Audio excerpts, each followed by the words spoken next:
Yeah, we come with that heat. We got Skip on the.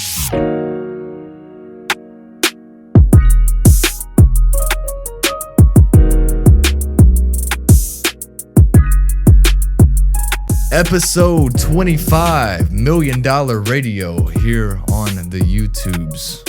Skylar, Jacob, no Griffin today. He's out of town. Griff. Yeah, rest up, Griff. He's had a long weekend, a great weekend down in Tallahassee. We've all heard him talk about the band 311. Well, he got to go see him for the first time. And have you ever seen 311, Jacob? I did at a festival at Louder Than Life in 2023.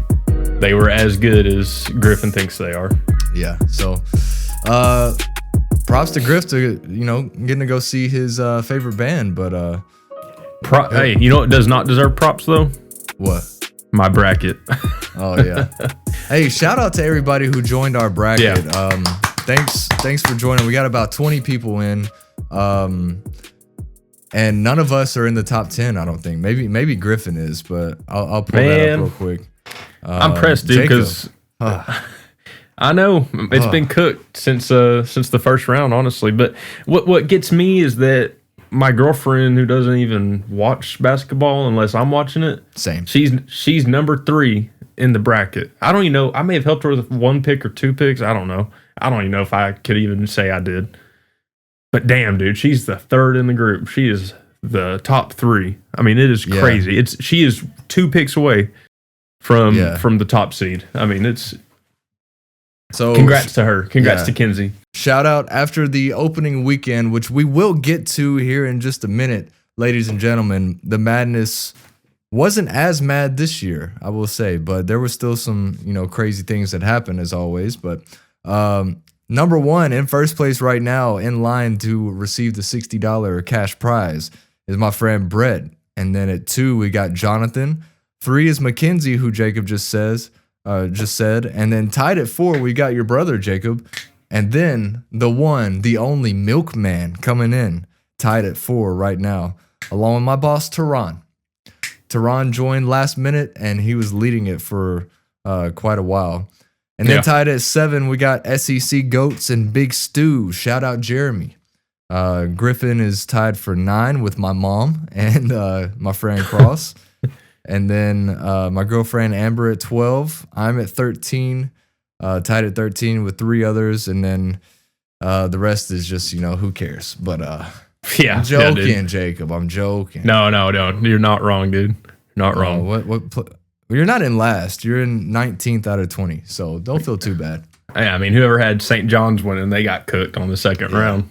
So speaking of the bracket, I also joined a work group at my work, and they always tell me, they're always asking me like, hey, what time does Tennessee play? Who because they know I'm on here talking about sports and everything, and I'm in last place in that bracket. Yeah, it's a tough look. No, I have I think in that one I've got Florida winning. And that's not a bad choice. It's really not a bad choice, but my bracket was busted the first game because I had Louisville beating Creighton. Although in the bracket on the pod, which for us is the only bracket that matters for me, I did have Creighton winning that game. Creighton looked good, dude. They looked really good. I thought for a second, I thought they were going to beat Auburn for a second. They were keeping it close. They were giving Auburn a good scare until Auburn kind of pulled away with a few clutch shots. But they have that 25-year-old point guard. He looks like he's 33. Yeah. No offense, Skylar. No offense. But he looked pretty of age, experienced out there. Are you saying that I look 33, or are you saying that I'm as old as 33? Whichever one. I don't really have a preference, honestly. Okay. All right. Well, you're just making an old joke, so yeah, I get it. I get it. I'm like 3 years younger than you, and that's. But so Jacob, thoughts on the opening weekend, the first and second round of the March Madness tournament? What stuck out to you? Honestly, how bad? I'm gonna take a look right here. I undervalued Colorado State a little bit. Yeah. I think Griffin had them winning, I think, the first game. I don't know about the second game.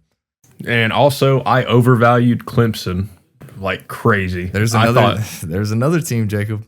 I thought Clemson was going to make it, honestly, to the Elite Eight again, maybe, or at least the Sweet 16. And McNeese, Amir Khan put the belt to Clemson. And 13 honestly, points in the first half. That was crazy. If Clemson had played the whole game how they played the second half, it would probably be a different story, and McNeese probably would have went out in the first round. Clemson would be advancing, but they didn't. They didn't come out, and that's one thing these teams have got to do in March is they have to come out with the intensity that they're going to go home if they don't perform to that level, And Clemson just didn't do that. So, and I overvalued the SEC just a little bit. I mean, I thought Georgia was going to beat Gonzaga. I thought Texas would get in for sure. I thought Oklahoma would beat UConn. And I thought Missouri would go on a run. There it is. I thought Missouri would make it to, honestly, I had them in the Elite Eight and the Final Four in some brackets. Yeah. First round exit. So yeah. So shout out Drake plus 6.5. They won outright. But as far as, like you said, you think you kind of overvalued the SEC, but at the same time, there's a new record. 7 SEC teams have made the Sweet 16. We got Auburn, Florida, Bama, Tennessee, Ole Miss, Kentucky, and Arkansas. I didn't see them winning against St. John's. Me neither. I honestly, I didn't either. I really didn't. I'm not a big Calipari guy. Jonas Adu, I kind of have some hard feelings with, but he's really found a home in Arkansas. Both of them have, in my opinion. Yeah. I think what a better way of saying that was I overvalued the bottom of the SEC, if that makes sense. I think the top is as good as what we think. I think they're the best in the country, of course, but I was thinking that the conference as a whole was so good, like better than these other teams, that even the bottom would win out against some of these more basketball schools like Gonzaga and UConn, and I just was wrong. Yeah. I do have. We'll get to Tennessee here in just a second, Jacob.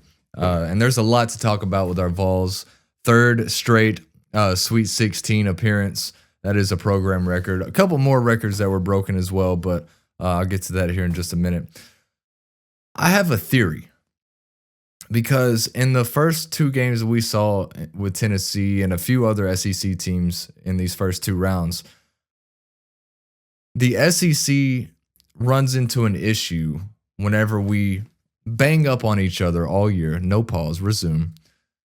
And then just it's such a physical league. And the refs, the SEC refs call it one way. And they, let them play most of the time. And then you run into these teams in the tournament where you're getting games with refs from the ACC or the Big 10, the Big 12, whatever. And they just call a different type of ball game. And I thought it was going to bite us against UCLA, definitely. We ran into some foul trouble early against Wofford in the first round as well. But that's just something to keep an eye out for. Maybe it's not going to be as big a deal with 2 SEC teams playing each other. Or maybe they're both in the double bonus within the first 5 minutes. I don't know. You know what I'm saying? Like, I'm sure there's a middle ground, Skyler. Yeah, well, maybe 2 minutes to go in the first half, they'll be in the double bonus. I don't know. Yeah, but I think both Tennessee and Kentucky are probably going to be in the double bonus both halves. Yeah, man, I agree. That's kind of what Jay Wright was saying. I forgot which game it was in the SEC tournament, though. He said the way he said it kind of bothered me. I think he said he hated the physicality. I may be misquoting, but I love how physical it is. But I do too. He's not wrong when he says that it may come back to bite in the tournament where the other teams aren't matching that physicality, and other teams are probably really good at flopping as well. Yeah. So that's another thing. Like when a ref has it in his mind that the SEC is more physical and he sees another team flopping against it, he's probably more prone to call something on him. So, yeah, I do agree. It's not been too bad, but with Tennessee's case, with Tennessee, we've missed having a third big man, Yeah. It's been really crucial. If Okpara and Phillips are in some foul trouble, they each have 3 fouls with 15 minutes left in the second half. I've really missed having JP Estrella come in there and help out. And another name that we failed to mention last week, we couldn't think of what his name was. Transferred to Arizona, was with the Vols last year. Tobe Awaka, who, at least in the second round, he had 10 rebounds in the first half. He got up to a double-double later on in the second half with points and rebounds. And then whenever he would come off the floor for Arizona, Oregon last night was, able to hang with him. And he was such a difference maker. Now, it got me to thinking. Imagine a starting five like this, Jacob, with this year. Felix Okpara, Tobe Awaka, Jemai Meshack, Chaz Lanier, and Zakai Ziegler. I don't think any team is scoring more than 50 points on Tennessee if we had that starting five. And honestly, I mean, if we're going to get into the fun what ifs, here's a quick one for you. Real quick. Imagine if Kennedy Chandler doesn't go out after his freshman year and stays, and he's still here this year, That would be crazy. That would have been, we would have been a championship team. That, and also, if that were to have happened, I don't think Zakai Ziegler would have made, not that he wouldn't have made a big impact on the team like he has over the last couple of years and really his whole career, but his minutes would have been diminished a little bit. He's tied for the SEC record single season assist at 260. Do you know who he's tied with, Jacob? I forgot the name. No, go ahead. He's tied at 260 assists on the season with Ole Miss's Sean Toohey. Do you know who that is? Yeah, no, not really. That's the dad on the Blind Side. Michael Orr's. You remember that movie, The Blind Side? Like the actor? No, the movie was based on a true story. He's the dad that adopted Michael Orr when he was in high school, and Michael Orr went on to go to the NFL. I thought maybe Michael Orr's dad in the movie. There was like his. I've not seen that movie. Like forever. the real life Sean Toohey. But because that's Tim McGraw, dude, in the movie. What am I even thinking? But okay, yeah. So this next game with Kentucky, win or lose, I think Zakai will, hopefully break that record. I think that's easy to say. But and honestly, when you talk about Tobe Walker, like would he have tried to, as grown as much as he has in his role at Arizona if he had stayed here? Maybe that's not. Just something to keep in mind. I mean, if he did and he was contributing like he was really solid here too. But if he had contributed like he's doing there, I mean, God, we'd be so much better off.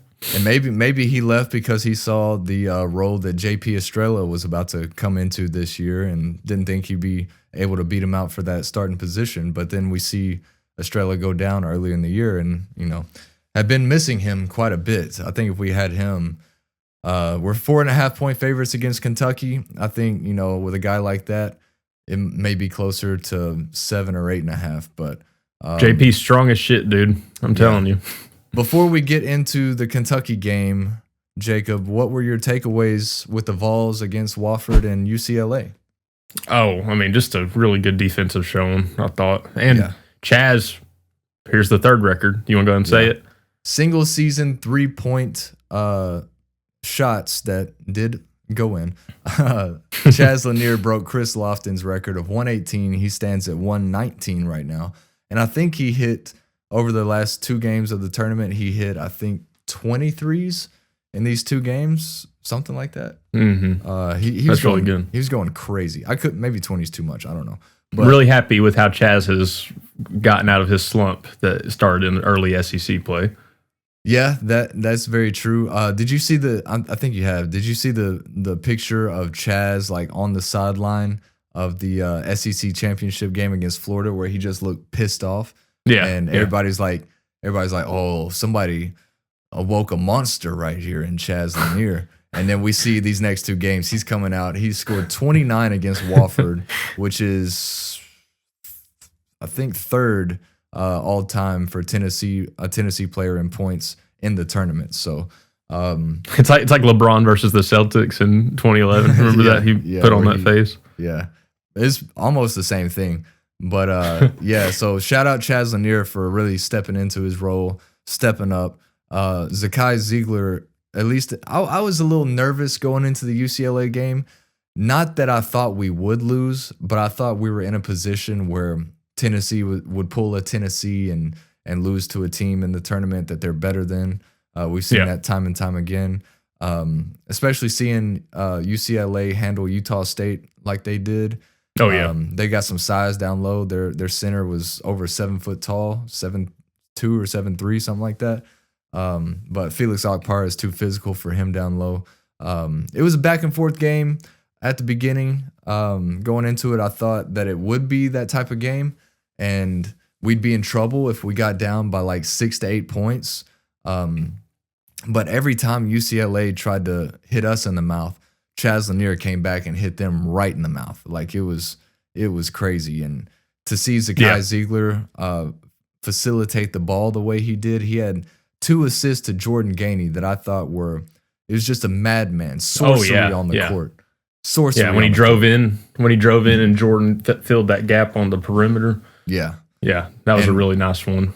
And the one, maybe the same one, but whenever he threw it across the baseline and put some spin on it to get, hit Gainey right in the hands, and two big shots from Jordan Gainey, because, the pass is one thing. You can do what you want, trying to get your teammates open and get them the ball, but if they don't knock down the shots or do anything with it, then, it doesn't even go into the stat book. But and what's going to be important as well, Jordan Gainey obviously is a very important piece to the offense. I mean, we've seen some carry jobs from him before where he's gotten us back into the game. We've seen him hit the buzzer beater versus Illinois and all that stuff. That's irrelevant. That's regular season, of course. So that's something to take away. But another important person that we really need to have step up like they did is Jemai Meshack. Yeah. I think. He hit a few good threes. I think was it versus Wofford, or it may have been UCLA right off the bat. They threw it to him on the wing. Dude stepping back, and Jemai's just going to take it, and we need him to be that aggressive, I think. I don't know why anybody's leaving him open. I mean, he's not the best three-point shooter on the team by far, but, when you see a man hit it from almost half court to win a game, and, if he's sitting in the corner, he's probably going to make it 50% of the time. Yeah. Jemai is a big role player for us this season. So now we've got the Sweet 16, Jacob. The Vols have made the Sweet 16. Like I said, 3 seasons in a row that this has happened. We get to play our big-time basketball rival, the Kentucky Wildcats, who are the 3 seed. Tennessee's the 2 seed. This will be tipping off Friday evening. I think it's 5 o'clock, 6 o'clock, around there sometime. I'll look at the exact time for us, but Tennessee, Kentucky, right now, early lines, Tennessee -4.5. Jacob, how do you see this game going? Okay, so I kind of talked to you about it before we started, but when I was watching the highlights where Tennessee was playing at Rupp Arena, I was a little worried going into it. I was like, because I didn't remember too clearly what had happened, because I just didn't want to. I hate when we lose to Kentucky. I didn't want to remember it. Yeah. But kind of blacked out. Exactly. But with like 3 minutes left, 2 or 3 minutes left, it was a tie game. I mean, there were some points where we were up by 1. It was just a back and forth punch. I was worried that if I had remembered incorrectly that it was a blowout or something. But no, dude, we were right there with them. So, I mean, I think that it's going to be pretty similar. We're not going to blow them out.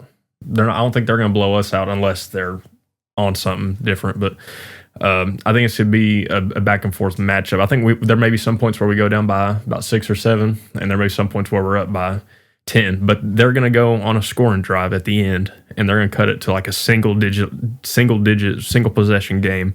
And it's just going to be up to the Tennessee defense to execute and for us to hit free throws. If we do not hit free throws, we're going to lose the game. That's with any team in the tournament, but I'm adamant about Tennessee. If we do not hit our free throws, which we have been, we will lose. We have been. I think we went 25 of 29 against Auburn in the SEC tournament. That really put that game away for us. But yes, as I told you, Jacob, I feel like, in my opinion, that this is probably the biggest basketball game Tennessee has played. Maybe not ever, but certainly in quite some time.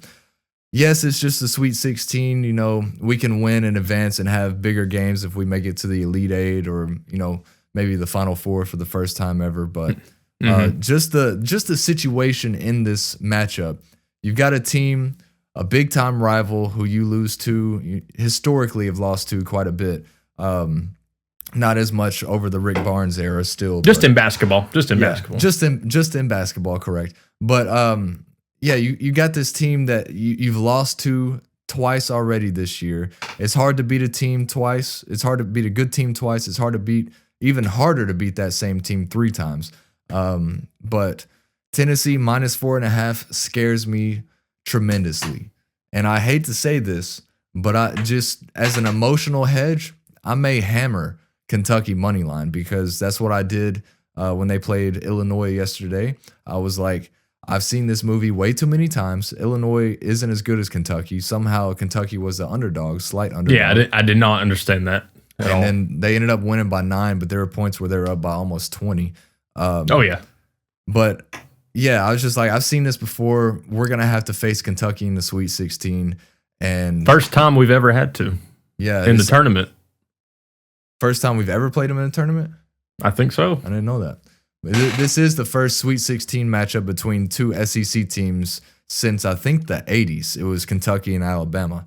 But, yeah, so this for pretty much all the marbles as far as the rivalry goes. Huge game. I can't even say how big of a game this is for Tennessee. And I, not to think ahead, but if, we do come out victorious in the Sweet 16 against the Wildcats, I like our matchup with Houston. I like our matchup with Purdue, whoever wins that game in this Midwest bracket. But yeah. So final thoughts. What do you think is going to happen? Like I said, it's going to be a close one up until the last minute, I think. And it's just going to come down to free throws and defense. And like I said, you got to stop that Bray dude. He's their best elite shooter. You don't want him to beat you. I mean, he beat Illinois basically. There was a stretch he hit like 3 in a row, I think, versus them. He's basically the new Reed Shepherd for Kentucky. He's like every team has that one dagger of a player, and it's Walter Clayton Jr. for Florida because we saw the daggers. Yesterday. We saw him hit. I was heartbroken. I wanted UConn to win. I like our matchup versus UConn if we made it that far. But of course, Walter Clayton Jr. He's the only one on the court. And this is my opinion. He's the only one on the court.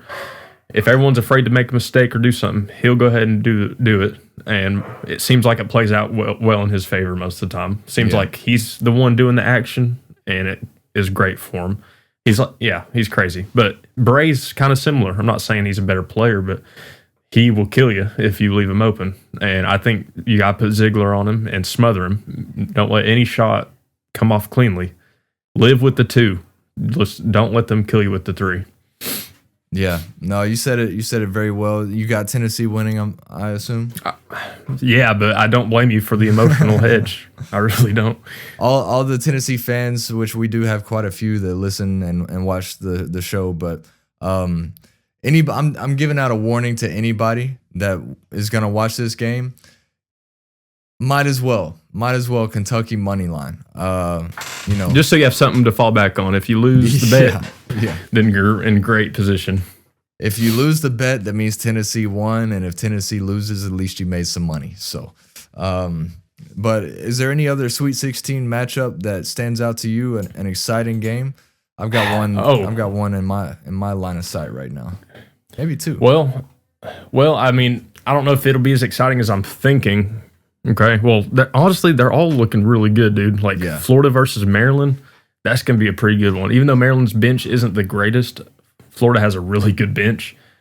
I think that could be a good one. We saw what happened with Maryland versus Colorado State, and we saw how close number 8 UConn was able to keep it with Florida. I think this could be a really good matchup. Yeah, so Florida -6.5, the favorites in that one, as they should be. One that I'm excited to watch, Alabama and BYU, the Crimson Tide -4.5 point favorites. I think that's going to be a very, they got the line set at 175.5. That may be an over that I stay away from, but, Another one that I'm interested to see the matchup. I think Duke may be too much, but Arizona might be able to hang with them there for a little bit. That line is set at 8.5 Thursday night. Duke looks really good. They do. Yeah. They're rolling right now. And then the fourth game, go ahead. Another one, Ole Miss and Michigan State. That could be a banger. I could see Ole Miss taking that one. The line's only at 3.5. Michigan State kind of escaped their last game. I mean, who was that against? It was versus New Mexico. I mean, the whole first half, New Mexico was up, and then Michigan State just came out and just overwhelmed them at the end. Yeah. But Ole Miss has Padula, and obviously Ole Miss beat Tennessee. They beat us. But Padula is a sharpshooter. He's a sniper. He's kind of a killer. So I could see Ole Miss taking this down to the wire. And obviously every game's pretty much going to be close, but I could see this being like tie game, 40 seconds left type deal. You know what I mean? Yeah, and we've got the Tennessee-Kentucky game that's set for 7:40 Eastern time. Auburn and Michigan, Jacob. Auburn minus 8.5. I don't know. That might be too many points. I think it is, dude. I think Michigan, they have two really solid big men. One of them being Danny Wolf. And do you know much about Danny Wolf? Not as much as I probably should. Well, let's just say he's a 7-foot Larry Bird. Okay, that's a good comp. He's great on the court vision. I'm gonna send you a video of the step back he did versus Oregon. It was probably one of the sickest moves I've ever seen someone hit, and he does not look like he's 7 foot when he hit it. He looked crazy, but not saying that'll be Auburn, but we've seen Auburn is very beatable. Creighton held it very close to them the whole time.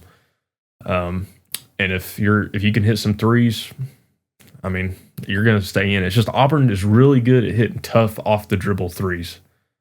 And that's a skill that not a lot of teams can match in the country. Another team that is pretty good at doing that is Alabama with Mark Sears and Florida with Walter Clayton.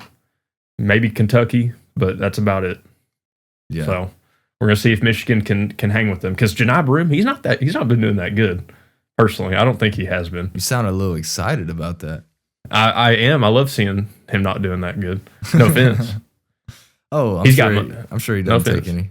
No, he's got money. I'm just saying, like, I love it, but I hate when he talks shit. It pisses me off because he only talks shit when he's up. It pisses me off. Like, talk it when you're down, Okay, Michael Jordan. And don't let Zakai Ziegler hit a layup on you after you're talking shit to him. Yeah. I mean, it's crazy. That was awesome. Shout out Zakai once again. But let's try to preview. Go ahead. Real quick. I wanted to go over. So my buddy called Zakai Dollar General Bow Wow, and just wanted to go. His favorite team's Memphis. I just wanted to reiterate that Memphis lost in the first round. They lost to Colorado State, and this is nothing new. So I just want to say Memphis is out. I asked him, he was talking after, which is cool. He's talking when he's down, but he was saying all the stuff about Zakai and the Vols, and I was like, well, just let me know when Memphis's next game is, and I'll watch it. And it turns out it's going to be in the fall when we're going to have to watch it. So we'll be watching Tennessee in the Sweet 16. November. November? Yeah. Okay. So we'll be watching, Tennessee play Kentucky, hopefully win. It's in the Sweet 16. Memphis has never had to face a team like Kentucky either. So, and we'll plan on watching Memphis football because they're now a football school. Yeah. I'm guessing your national champion pick hasn't changed yet, but who do you think, with the teams we have now, who do you think's making it to the national title game? I don't see how Florida doesn't. They have a pretty good path. I mean, I think the Maryland-Florida game will be a really good game, but realistically, UConn had probably the best shot to beat them. Yeah. So I think Florida.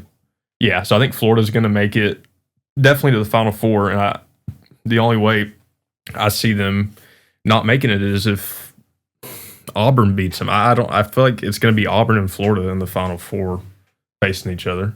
Yeah. Do you agree? I mean, do you have something different? I mean, Michigan State is a wild card. They could get really hot as it keeps going. I think Auburn struggles with Michigan. I think Auburn may lose I mean, if they have to play Ole Miss, I think they win. But I think playing Michigan and then Michigan State back to back same weekend, which we will see this upcoming weekend, Sweet 16, then the Elite Eight on Saturday and Sunday. Auburn's probably going to go down this weekend, I think. That's a good point. I hope. Do you think Florida makes it still? Yes. Which, I mean, I said going into the tournament, I said that if Florida has a tough shooting night, that they can lose to anybody. And I thought that was going to be against UConn, but they were able to pull that out. So, yeah. It would be kind of cool if Michigan State kind of faced off in the Elite Eight. That'd be kind of cool. Yeah, that would be pretty cool. But as far as the national championship goes, I still got Duke and I still got Florida. So that's pretty realistic. And I want Tennessee to make it. I don't know. Of course. But I mean, Duke and Alabama, they're more likely probably going to be the ones meeting up. I'll be shocked if they're not. Yeah. But that's going to be a really good game. So we have a lot of good basketball. You know, the sucky part is there's not been a good amount of Cinderellas, but that kind of means that the better teams are making it deeper in the tournament, and there's going to be even better basketball as the season comes to a close. Yeah. So any last words on the Sweet 16 weekend and Elite Eight weekend that we've got coming up, Jacob? Do you think BYU could pull off the upset against Alabama? I think they can. That over-under, like I said, was 175.5. So that would be what? That's insane. 87 to 88 type of game. Yeah. So that it's probably going to be high scoring. I'm going to stay away from that line, but Alabama's probably the best team BYU has faced. But they can shoot the lights out of the gym with anybody. So it's going to be a good game. That's one that I'm really excited to watch for sure. Is it also bad? I don't hate Mark Pope, Kentucky's coach. I mean, I don't hate him yet. You know, he's still new. He's still new. He's not John Calipari or nothing. But oh god, yeah, Calipari's really easy. I think Texas Tech and Arkansas will be a good game. Yeah, that's going to be one to watch for sure. But we just have a lot of good games coming up. We're going to have to recoup after this coming weekend. One last thing, I was going to say this. Just hypothetical, whatever. But we saw some fantastic suits worn by these coaches over the last, this last weekend. Mm-hmm. Do you think Rick Barnes should wear a suit? I'm not saying what he should or shouldn't do, but I'm not either. But I think Rick Barnes could be one of the most dapper coaches in the SEC or in the country. If he needs to wear a Hawaiian floral shirt. Now, just imagine he shows up in a tailored suit with orange and white checkerboards all over the jacket, dude. Yeah, but what if they lose, man? I mean, you can't knock the hustle right now, or got good mojo going in the whatever tracksuit or whatever in the athleisure. But dude, if you show up in formals and like Mark Pope over there's in his jumpsuit, but then you're in like a suit and tie and y'all lose, you're gonna get clowned. Yeah, you look like a clown. like those clowns, dude, wear suits. So it would be very easy to meme, very easy. But yeah, I don't know. Maybe if he makes it back to the Final Four, I think he should wear a suit. Yeah, John Calipari had a very nice suit. As much as I hate to say, he's pretty dapper there on the sideline. Him being not Kentucky's coach, I dislike him less. I mean, I don't know. Yeah, I think he's still a used car salesman. No offense, Skylar, but what was that? I ain't no used car salesman. What are you trying to say? Dude, that's just been the crutch of my comedic timing tonight, honestly. Just like every time I say something bad, it's like, no offense. But regardless, Arkansas can make it to the Elite Eight if they do it. I think it'll be a good game. Yeah. So as we wrap up episode 25, $1 Million Radio, do you have a song choice of the week? Yeah, I'll do Cherry Waves by Deftones. That's a classic. That's a classic. Yeah, it's on the shirt. I really like it. I got it from Hot Topic, if I'm not mistaken. So, Hot Topic fiend, I guess you can call me. Yeah, something like that. But I'm gonna go a little different today, Jacob. My $1 million song choice of the week comes from the state of Tennessee. Swirl Season is going to be releasing a project called Prince of Carthage coming up here sometime soon. No release date just yet, but he does have a song coming out called JFK. I'm going to show a little clip of the video right now, a music video from that song JFK. Swirl Season, he's from my hometown in Martin. I've worked with him a couple times. He also has a song called Guardian that we recorded together. He went to UT Martin and now lives in Nashville. But shout out Swirl Season. Love you, man, and hope everything's well. But JFK Swirl Season, when it comes out, everybody be ready for that. Now I'm back from the dead. Now I'm back, had to come get my bread. Just know I keep it stacking up. Know I keep let it burn, baby, let it burn. You can't f with me if you wanted to, like I had to take that flight. I had paid that price. I had gave my life. I had to make it right. It was off the chain. We are not the same. That is my $1 million radio song of the week. JFK Swirl Season coming soon. Great picks, man. Great picks. Do you have an upset alert for this weekend? Upset alert. Give me, you know what? Give me Arkansas over Texas Give me Tech. Arkansas. Yeah, for sure. Oh, Texas Tech by the spread minus whatever. But Yeah. everybody fade us. You know we don't know what we're talking about. So Obviously, I don't with my bracket being at the bottom. Ask my girlfriend. She'll get you money somehow. I mean, whoa. nah, dude. Come on. No, that's gonna do it for us. Jacob, any last words? That's it. Episode 25, $1 million radio. Thanks for watching. We've had a great turnout the last couple weeks that we've been back since our break. Thanks everybody for watching. Thanks for subscribing. If you want to, leave a comment, leave a like, hit the notification button. Let us remind yourself that $1 million radio's new episode is coming out. But that'll do it. We'll see you for after us. the Elite Eight. We'll see you after the Elite Eight. Yeah, we'll have the Final Four the next time. The Final Four will be set the next episode, so that'll be fun. But thanks for watching, everybody. Episode 25, $1 million radio. And as always, we'll see you next time.